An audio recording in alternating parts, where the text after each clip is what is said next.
Hello, नमस्कार साथियों।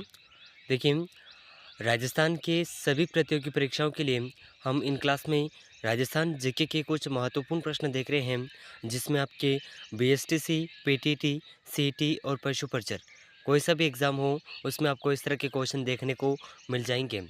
तो देखिए, सभी प्रश्न बहुत ही महत्वपूर्ण रहने वाले हैं और आगे आने वाले एग्ज़ाम के अंदर आपको इनमें से बहुत से क्वेश्चन देखने को मिल जाएंगे, तो एक भी क्वेश्चन को मिस मत करिएगा। तो देखिए, नया जीके है 2024 के एग्ज़ाम के लिए और एक ही क्लास में आपको संपूर्ण जीके का रिवीजन करवा दिया जाएगा। और देखिए, इसी तरह के क्वेश्चन आपको आगे एग्ज़ाम के अंदर देखने को मिल जाएंगे। तो देखिए, अगर आप चैनल पर नए हैं तो चैनल को सब्सक्राइब ज़रूर कर लीजिएगा और वीडियो को लाइक ज़रूर कर लीजिएगा। तो देखिए, आज का जो अपना क्वेश्चन नंबर 1 है, क्वेश्चन नंबर 1 इस प्रकार है। चलिए, तो देखिए, क्वेश्चन नंबर 1 है, निम्नलिखित में से सुमेलित युग्म नहीं है। तो यहाँ पर कुछ युग्म दे रखे हैं और इसमें से जो सुमेलित युग्म नहीं है उसे हमें सेलेक्ट करना है। ठीक है, तो देखिए, ऑप्शन 1 है केमांस, जो कि नागौर दुर्ग का निर्माण हुआ था। भगवंत दास, भानगढ़ दुर्ग का निर्माण। वीर नारायण पवार, सिवाना दुर्ग का निर्माण। तो इस पर से जो सही सुमेलित युग्म नहीं है, यह ऑप्शन 4 बिल्कुल सही आंसर हो जाएगा। ठीक है, मालदेव डिंग दुर्ग का निर्माण नहीं है, तो इस प्रश्न का ऑप्शन 4 बिल्कुल सही आंसर हो जाएगा। चलिए, नेक्स्ट क्वेश्चन है क्वेश्चन नंबर 2। तो देखिए, क्वेश्चन नंबर 2 आपके सामने है, सिंगोली का युद्ध निम्न में से किन शासकों के मध्य लड़ा गया था। तो देखिए, सिंगोली का युद्ध जो है कौन से शासकों के बीच में लड़ा गया था, ये इस क्वेश्चन के अंदर पूछा गया है। ठीक है, तो देखिए, ऑप्शन है हमीर और मोहम्मद बिन तुगलक, हमीर और फिरोज शाह तुगलक, हमीर और गयासुद्दीन तुगलक, उपयुक्त में से कोई नहीं। तो इन चारों ऑप्शन में से जो सही आंसर है, सिंगोली का युद्ध राणा हमीर और मोहम्मद बिन तुगलक के बीच में लड़ा गया था और इस युद्ध का जो सन था, ये सन था 1336 ईस्वी। ज़रूर याद रखिएगा, आगे आने वाले एग्जाम के लिए बहुत ही महत्वपूर्ण क्वेश्चन है। ठीक है, चलिए, नेक्स्ट क्वेश्चन है क्वेश्चन नंबर 3। तो देखिए, बहुत ही शानदार क्वेश्चन आपके सामने है, क्वेश्चन नंबर 3। ठीक है, बहुत ही महत्वपूर्ण क्वेश्चन है। निम्नलिखित में से कौन सी मारवाड़ी की उपबोली नहीं है। तो देखिए, मारवाड़ी की उपबोली कौन सी बोली नहीं है, तो इसके ऑप्शन है, ऑप्शन 1 बीकानेरी, ऑप्शन 2 नागरचोल, ऑप्शन 3 जोधपुरी, ऑप्शन 4 है थली। तो देखिए, बीकानेरी मारवाड़ी बोली की जो उपबोलियां हैं, ठीक है, उपबोलियां हैं बीकानेरी, जोधपुरी और थली। और इसमें से जो उपबोली नहीं है, ये नहीं है ऑप्शन 2। ऑप्शन 2 इस क्वेश्चन का बिल्कुल सही आंसर हो जाएगा। ठीक है, और नागरचोल जो ये बोली है, यह ढूंढानी बोली की उपबोली है। अगर पूछा जाए कि ढूंढानी बोली की उपबोली कौन सी है, तो नागरचोल बोली सही आंसर हो जाएगा। ठीक है, चलिए, नेक्स्ट क्वेश्चन है क्वेश्चन नंबर 4। चलिए, तो देखिए, क्वेश्चन नंबर 4 आपके सामने है और इस क्वेश्चन के अंदर पूछा गया है कि कुछ ऑप्शन दे रखे हैं, राजस्थान का स्वर्ण मंदिर के बारे में बताइए। तो यहाँ पर कुछ ऑप्शन दे रखे हैं, तो इनमें से स्वर्ण मंदिर के बारे में कौन कौन से ऑप्शन सही हैं, ये हमें सेलेक्ट करना है। ठीक है, तो देखिए, इसका ऑप्शन है ऑप्शन 1, यह अनूपगढ़ जिले में रायसिंह नगर के पास बुड्ढा चौहड़ में स्थित है। तो ये ऑप्शन बिल्कुल सही है। ठीक है, यहाँ श्रावण अमावस्या को मेला लगता है, तो ये ऑप्शन भी सही है। इसका निर्माण फतेह सिंह द्वारा सन 1953 और 56 के मध्य किया गया या करवाया गया था। तो ये ऑप्शन भी सही है। तो इस क्वेश्चन का ऑप्शन 4 बिल्कुल सही आंसर हो जाएगा। उपरोक्त सभी ऑप्शन सही हैं। ठीक है, चलिए, नेक्स्ट क्वेश्चन है क्वेश्चन नंबर 5।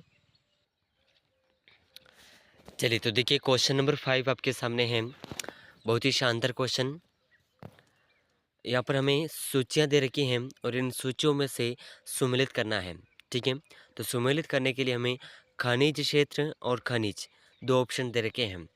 ठीक है, तो देखिए, इसमें से जो ऑप्शन है राजपुरा दरिबा। तो देखिए, राजपुरा दरिबा जो है, यहाँ पर सीसा एवं जस्ता की खानें हैं और राजपुरा दरिबा कहाँ पर है, राजसमंद में। ठीक है, राजसमंद में। इसके बाद में है नाथरा की पाल, तो देखिए नाथरा की पाल से कौन सा खनिज उपलब्ध होता है? तो यहाँ से लौह अयस्क उपलब्ध होता है। और नाथरा की पाल कहाँ पर है? उदयपुर में। ठीक है, ज़रूर याद रखिएगा। खोदरीबा, तो देखिए खोदरीबा से कौन सा खनिज प्राप्त होता है? तो ये तांबा प्राप्त होता है, तांबा। ठीक है, तो अगर पूछा जाए कि खोदरीबा कहाँ पर स्थित है, तो खोदरीबा अलवर में स्थित है। ठीक है, अलवर। ऑप्शन फोर्थ है बांदर सिंदरी, तो यहाँ से बेरिलियम प्राप्त होता है। और बांदर सिंदरी कहाँ पर स्थित है? आमेर में। ठीक है, ज़रूर याद रखिएगा। बहुत ही महत्वपूर्ण क्वेश्चन है और आने वाले एग्जाम के लिए ये प्रश्न बहुत ही हेल्पफुल साबित होंगे। चलिए नेक्स्ट क्वेश्चन है क्वेश्चन नंबर 6। चलिए तो देखिए क्वेश्चन नंबर 6 आपके सामने है, बहुत ही शानदार क्वेश्चन है। ठीक है, सुख महल, खुश महल, बसंत महल किस दुर्ग में स्थित है? तो देखें सुख महल, खुश महल और बसंत महल, ये तीनों महल कौन से दुर्ग में स्थित हैं? ये इस क्वेश्चन के अंदर पूछा गया है। तो देखिए इन महलों के नाम हैं, दुर्गों के नाम हैं कुंभलगढ़ दुर्ग, नाहरगढ़ दुर्ग, आमेर दुर्ग, गागरोन दुर्ग। तो देखिए खुश महल, सुख महल और बसंत महल ये सभी जो हैं नाहरगढ़ दुर्ग में स्थित हैं। ठीक है, और नाहरगढ़ दुर्ग में कितने महल है? टोटल 9 महल हैं, 9 महल। ठीक है, ज़रूरत रखिएगा। बहुत ही महत्वपूर्ण क्वेश्चन है। चलिए नेक्स्ट क्वेश्चन है क्वेश्चन नंबर 7। तो देखिए बहुत ही शानदार क्वेश्चन पूछा गया है। क्वेश्चन नंबर 7, किस चौहान शासक को तुर्क सेना का विजेता कहा गया है?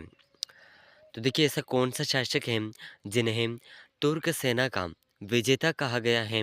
तो इसके ऑप्शन है पृथ्वीराज प्रथम, ऑप्शन 2 पृथ्वीराज द्वितीय, ऑप्शन 3 अजय राज चौहान, ऑप्शन 4 है उपयुक्त में से कोई नहीं। तो देखिए इन चार ऑप्शन में से इस क्वेश्चन का जो सही आंसर है, ठीक है, यह सही आंसर हो जाएगा वह शासक जिसे तुर्क सेना का विजेता कहा गया है, ये शासक हैं पृथ्वीराज प्रथम। तो इस क्वेश्चन का ऑप्शन 1 बिल्कुल सही आंसर हो जाएगा। ठीक है, चलिए नेक्स्ट क्वेश्चन है क्वेश्चन नंबर 8। चलिए तो देखिए क्वेश्चन नंबर 8 आपके सामने है, राजस्थान पर्यटन विभाग द्वारा निम्न मेलों और उत्सवों का आयोजन किया जाता है। तो देखिए राजस्थान पर्यटन विभाग द्वारा जो मेलों और उत्सवों का आयोजन किया जाता है वो कब कब कौन सा मेला लगाया जाता है? ठीक है, तो ये क्वेश्चन के अंदर पूछा गया है। तो देखिए यहाँ पर जो ऑप्शन है, ठीक है, इसके अलावा और भी ऑप्शन है। चलिए तो देखिए राजस्थान में जो उत्सव और मेलों का आयोजन किया जाता है तो कौन से महीने में कौन सा मेला लगता है, इसमें क्वेश्चन के अंदर पूछा गया है। ठीक है, तो देखिए सबसे पहले जो मेला लगता है ऊंट उत्सव बीकानेर का है, तो ये जनवरी माह में आयोजित किया जाता है। ठीक है, ऊंट उत्सव उत्सव जनवरी माह में आयोजित किया जाता है और ये बीकानेर का उत्सव है। ठीक है, इसके बाद में जो है मरु उत्सव जैसलमेर, यह फरवरी में आयोजित होता है। ठीक है, इसके बाद में है हाथी उत्सव जयपुर, ये मार्च में आयोजित होता है। और इसके बाद है ग्रीष्म उत्सव माउंट आबू, ये अपने सिरोही में है और ये जून के महीने में शुरू होता है। तो इस प्रकार इन क्वेश्चन का जो ऑप्शन है, आपका जो क्रम है यहाँ पर नीचे क्रम दे रखे हैं, तो क्रम के अंदर ऑप्शन 3 बिल्कुल सही आंसर हो जाएगा, CABD। ठीक है, ज़रूर याद रखिएगा, बहुत ही महत्वपूर्ण क्वेश्चन है। चलिए अब अगला क्वेश्चन है क्वेश्चन नंबर 9। चलिए तो देखिए क्वेश्चन नंबर 9 आपके सामने है, बहुत ही शानदार क्वेश्चन है, ज़रूर याद रखिएगा। भूताला के युद्ध में जैत्र सिंह गोहिल ने निम्न में से किस सुल्तान को पराजित किया था? तो देखिए भूताला के युद्ध में जैत्र सिंह गोहिल ने कौन से सुल्तान को पराजित किया था, ये क्वेश्चन के अंदर पूछा गया है। ठीक है, तो देखिए यहाँ पर जो ऑप्शन है, ऑप्शन 1 नसीरुद्दीन महमूद, कुतुबुद्दीन ऐबक, आराम शाह और इल्तुतमिश। तो इन चार ऑप्शन में से भूताला के युद्ध में जैत्र सिंह गोहिल ने जिस शासक को पराजित किया था, जिस सुल्तान को पराजित किया था, यह सुल्तान है इल्तुतमिश। ठीक है, ऑप्शन फोर्थ बिल्कुल सही आंसर हो जाएगा। और ये कब पराजित किया था?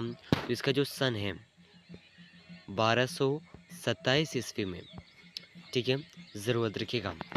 चलिए नेक्स्ट क्वेश्चन है क्वेश्चन नंबर 10। चलिए तो देखिए क्वेश्चन नंबर 10 आपके सामने है। बहुत ही महत्वपूर्ण क्वेश्चन है, आने वाले एग्जाम के अंदर पूछा जा सकता है। ठीक है, तो देखिए राजस्थान में पशुपालन के प्राचीनतम प्रमाण कहाँ से मिले हैं? तो राजस्थान में पशुपालन के प्राचीनतम जो प्रमाण मिले हैं ये कहाँ से मिले हैं, ये क्वेश्चन के अंदर पूछा गया है। ठीक है, तो देखिए इसके ऑप्शन है Bagor, option 2 Kalibangan, option 3 Ahar, option 4 है गणेश्वर। तो इन चार ऑप्शन में से राजस्थान में पशुपालन के जो प्राचीनतम प्रमाण मिले हैं, ये प्राचीनतम प्रमाण बागोर से मिले हैं और बागोर भीलवाड़ा में है। भीलवाड़ा में है और भीलवाड़ा के कोठारी नदी के तट पर है। ठीक है, कोठारी नदी के तट पर। तो आप ज़रूर याद रखिएगा, ये बहुत ही महत्वपूर्ण क्वेश्चन थे। तो देखिए इस क्लास के अंदर हमने राजस्थान के नए जीके के अंदर 10 महत्वपूर्ण प्रश्नों को कवर किया है और ये प्रश्न आपको आने वाले एग्ज़ाम में देखने को मिल जाएंगे। तो आने वाले एग्ज़ाम के लिए बहुत ही हेल्पफुल साबित होंगे ये क्वेश्चन। तो इन सभी प्रश्नों में से आपके कितने क्वेश्चन सही हुए हैं हमें कमेंट के अंदर ज़रूर बताइएगा। और इसी के साथ अगर आप चैनल पर नए हैं तो चैनल को सब्सक्राइब ज़रूर कर लीजिएगा। ठीक है, तो देखिए मिलते हैं अगले महत्वपूर्ण प्रश्नों के साथ में। तब तक के लिए जय हिंद, जय भारत।